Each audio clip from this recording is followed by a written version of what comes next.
வணக்கம். இன்றைக்கி நம்ம பார்க்க போகிறது பன்னீர் பட்டர் மசாலா. இதுக்கு தேவையான பொருட்கள் பெரிய வெங்காயம்,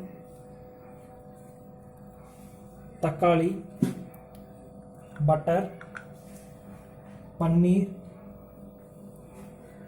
கொத்தமல்லி தூள் 2 டேபிள் ஸ்பூன், கறி மசால் தூள் 2 டேபிள் ஸ்பூன், இஞ்சி பூண்டு பேஸ்ட் 2 டேபிள் ஸ்பூன்.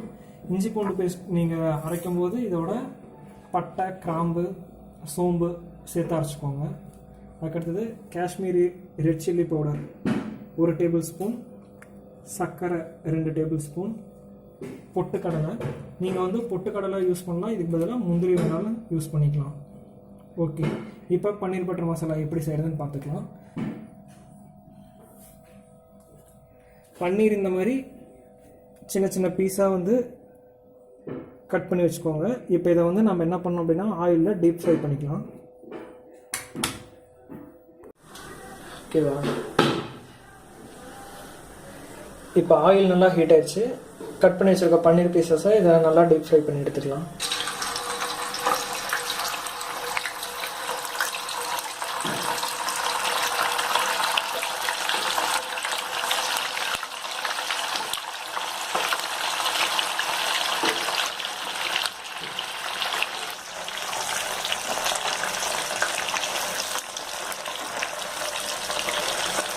நீங்கள் பன்னீரை ஃப்ரை பண்ணி யூஸ் பண்ணலாம், இல்லை அப்படின்னா பச்சையாகவே யூஸ் பண்ணிக்கலாம்.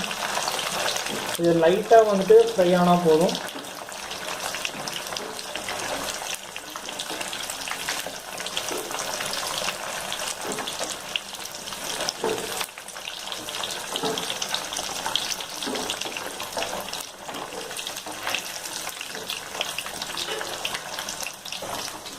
இப்போ பார்த்தீங்க அப்படின்னா பன்னீர் கோல்டன் ப்ரௌனாக ஃப்ரை ஆயிடுச்சு. இந்த டைமில் இதை நம்ம ஒரு பிளேட்டுக்கு ட்ரான்ஸ்ஃபர் பண்ணிக்கலாம்.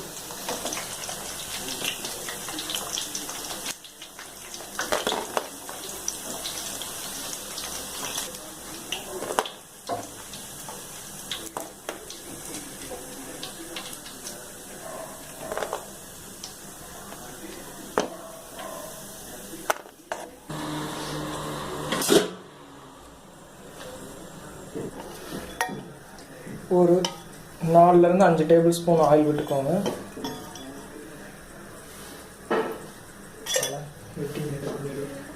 நம்ம கட் பண்ணி வச்சுருக்க பெரிய வெங்காயத்தை இதோட ஆட் பண்ணிக்கலாம்.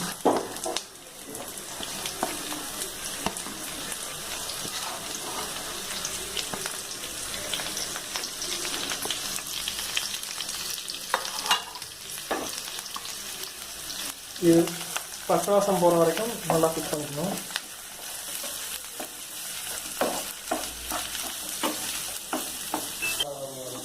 இப்போ பார்த்தீங்க அப்படின்னா ஆனியன் நல்லா குக் ஆகிடுச்சு. இந்த டைமில் நம்ம கட் பண்ணி வச்சுருக்க தக்காளி இதோட ஆட் பண்ணிக்கலாம்.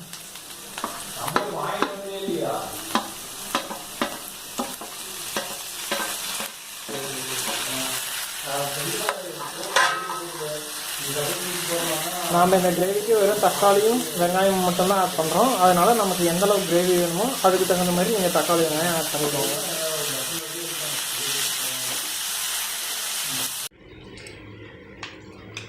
இப்போ பேனில்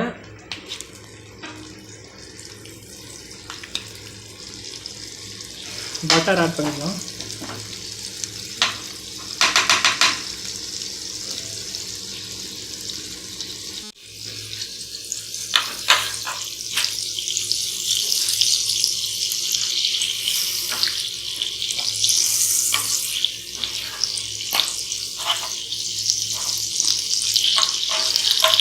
பட்டர் நல்லா மெல்ட் ஆனதும் நாம் அரைச்சி வச்சுருக்க இஞ்சி பூண்டு பேஸ்ட்டை இதோட ஆட் பண்ணிக்கலாம்.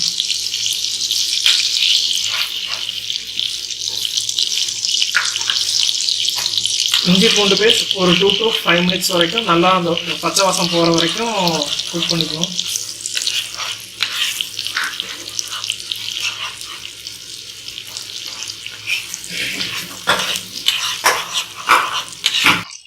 இப்போ இஞ்சி பூண்டு பேஸ்ட் நல்லா குக் ஆகி அதோட பச்சை வாசம்லாம் போயிடுச்சு. இந்த டைமில் நம்ம அரைச்சி வச்சுருக்க தக்காளி, வெங்காயம், இது கூட நான் கொஞ்சோண்டு பொட்டுக்கடலை சேர்த்து அரைச்சி வச்சுருக்கேன். நீங்கள் பொட்டுக்கடலைக்கு பதிலாக முந்திரி ஆட் பண்ணி கூட அரைச்சிக்கலாம். இப்போ நான் இதோட ஆட் பண்ண போகிறேன்.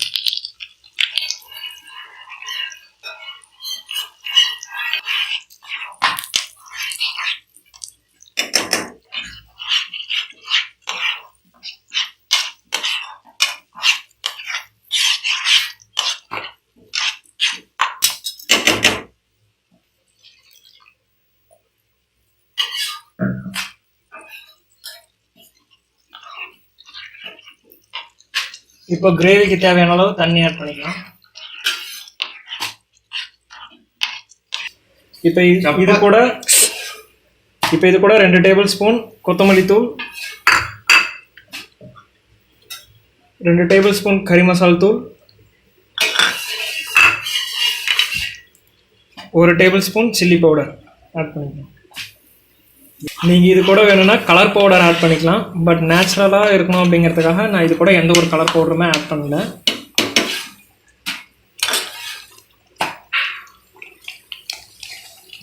சால்ட் தேவையான அளவுக்கு ஆட் பண்ணிக்கலாம்.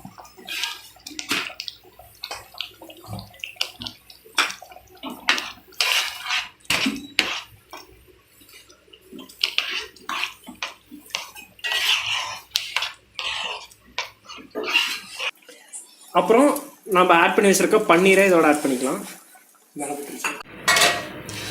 இப்போ 5 மினிட்ஸ் ஆயிடுச்சு. இந்த டைமில் என்ன பண்ணலாம் அப்படின்னா, நாம் ஒரு டேபிள் ஸ்பூன் அளவுக்கு சர்க்கரை இதோட ஆட் பண்ணிக்கலாம்.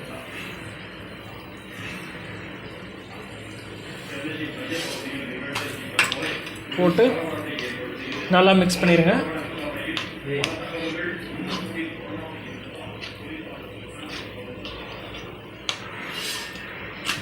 இன்னும் ஒரு 5 மினிட்ஸ் இது அப்படியே இருக்கட்டும். க்ளோஸ் பண்ணி வச்சுருங்க. இப்போ 2 மினிட்ஸ் ஆயிடுச்சு. இப்போ நம்ம ஓப்பன் பண்ணிக்கலாம்.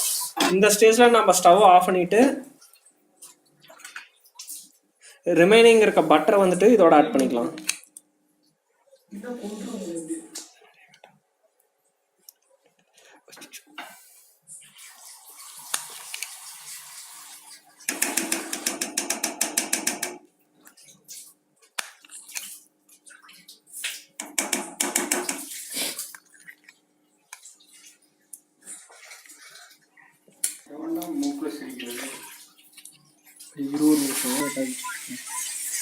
அதுக்கப்புறம் ஃப்ரெஷ் க்ரீம் ஆட் பண்ணிக்கலாம். ஃப்ரெஷ் க்ரீம் வந்துட்டு நமக்கு கடையில் கிடைக்கும். இதோட லைட்டாக ஃப்ரெஷ் க்ரீம் ஆட் பண்ணிக்கோங்க.